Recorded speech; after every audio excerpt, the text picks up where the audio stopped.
Hello, this is Liz. Welcome to my little urban homestead and welcome to Fabric Friday.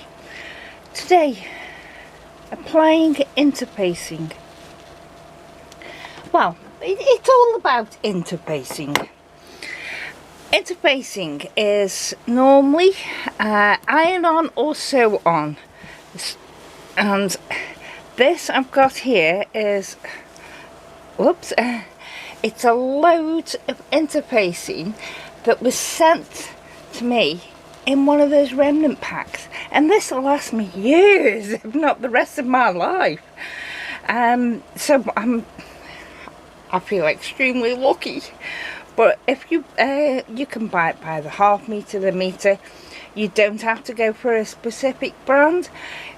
If it's iron on, just go put into eBay iron on interfacing, and they'll have lightweight, which this is, a medium weight, a heavyweight.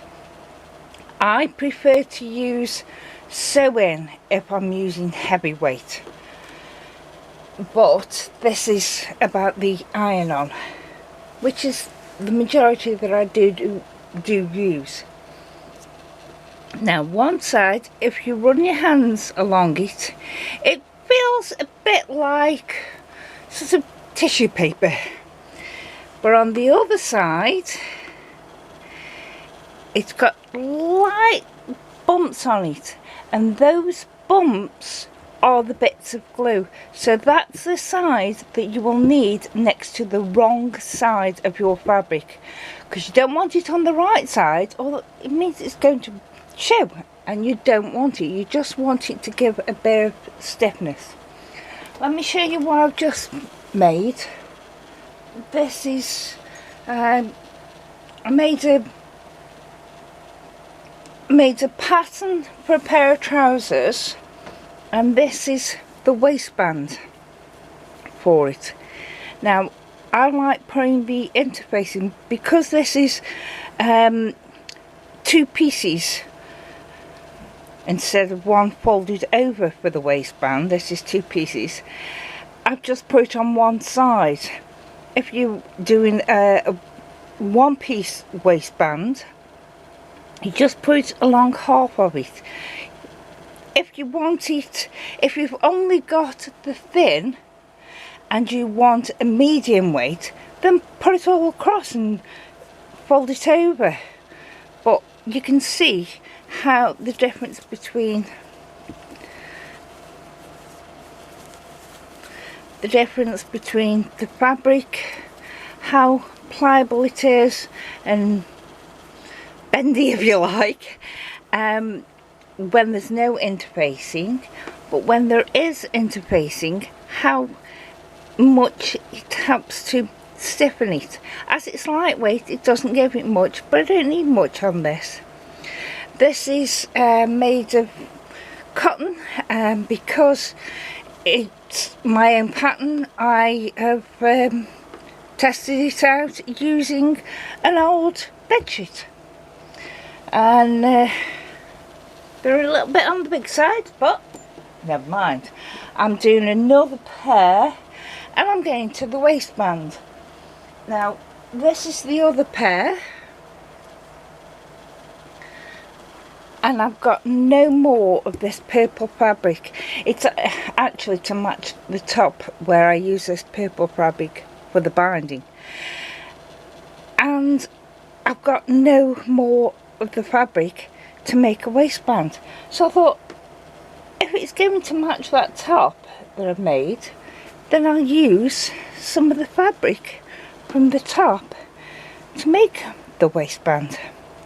These are my templates, patterns for the waistband. I'm doing it in individual quarters, so there'll be two backs that will be sewn together, and two fronts, and one will go on there and one go on there, and then exactly the same, but it'll be interfaced the other side will.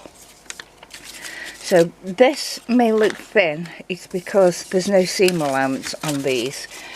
I cut the seam allowance in, but once you've cut out your fabric for the waistband, transfer any markings and cut out interfacing for the waistband. Alright, these are the fronts and the two backs, and I've laid them. They are cut slightly smaller than the fabric. You can cut them exactly the same size, but there's a possibility of you sticking it to your ironing surface or to your iron. You can just iron some fabric onto the interfacing and then cut them out in one go. I haven't done that. So there they are. I've got pins to hold them, but now I've got the spare bit of material. That's all a pressing cloth is. Lay it down, put your iron on it.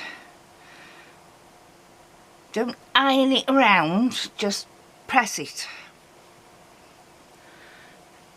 Now, because these are not glass head pins or metal pins, these are plastic head ones, they might shrivel up with the heat of the iron. So take them out and press it down.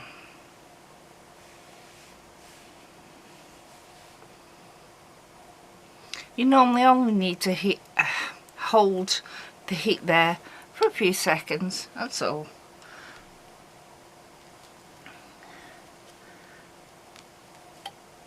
Let's take the pins at the other end out.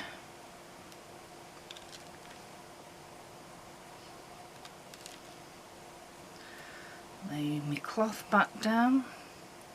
I mean, you can use some, this is fairly see-through, so it shows me that things aren't moving around, but you can use I believe organza, but I haven't got any in, I think, and I do well with just scrap bits of fabric, which do have a lot of.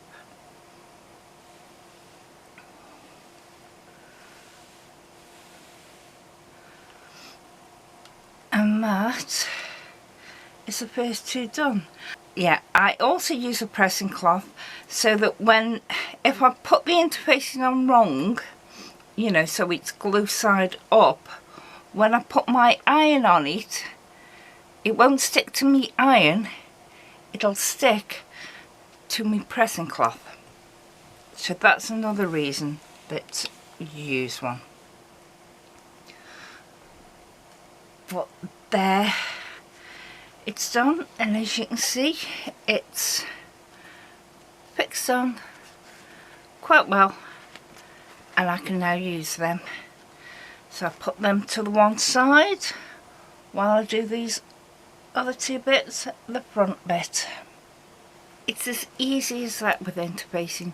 If you've got the sew-in type of interfacing, what you do is you cut it the same size as your fabric, and then about, if you're having like a centimetre seam allowance, you want to sew it about 1/4 inch, half centimetre in, and sew it to your fabric all the way around, which takes a lot of time, but then it is held, and when you actually sew the bits together, you use your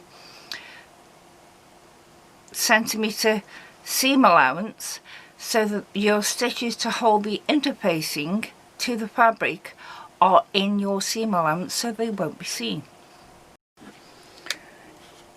Also, when you are pressing your interfacing onto your fabric, you don't need steam, just a nice hot dry iron, and that will do it brilliant. Thank you, bye.